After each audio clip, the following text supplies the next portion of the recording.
Prices generate, aggregate, and transmit dispersed knowledge to producers and consumers.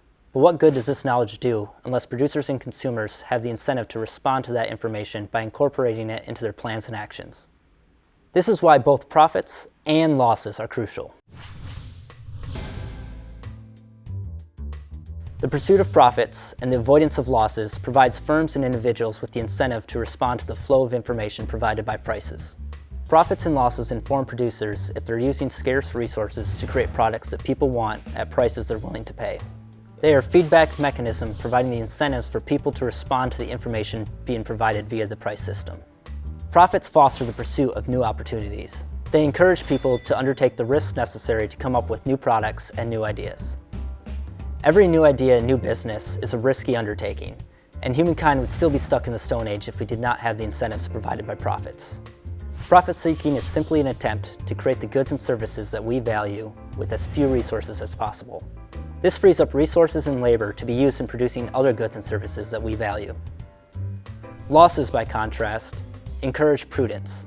They counter the incentive for profit seeking and discourage excessive risk taking. If a business sustains enough losses, they will eventually go into bankruptcy. This plays an important economic function. It cleans out businesses that make poor economic decisions. Bankruptcy also frees up those resources to be reallocated towards producing goods and services that create more value for consumers. If a railroad company used gold for their rails, they would be led through market prices to switch to a less expensive metal, such as steel. If they didn't switch, they would sustain substantial losses and go out of business. Keep in mind that bankruptcy is not a failure of the market. It is the market working. When a corrupt or incompetent politician is voted out of office, it is the electoral process operating. It is the same concept when an incompetent business goes bankrupt. When that happens, those companies' resources are reallocated to be used by more successful businesses. If you attempt to mitigate the effects of bankruptcy, you severely diminish the incentive for prudence and encourage excessive risk-taking. This is what economists call moral hazard. A good example of this is government-sponsored enterprises, such as Fannie Mae and Freddie Mac. These organizations took on especially risky portfolios due to the fact that they had an implicit guarantee to be bailed out.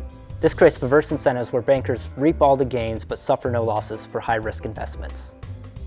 Together, profits and losses play an indispensable role in the economy, orchestrated through prices. They ensure that scarce resources are continually reallocated to maximize value for consumers. Attempts to curb profits through progressive taxation or to mitigate losses through subsidization or too-big-to-fail policy significantly impairs this important function of prices.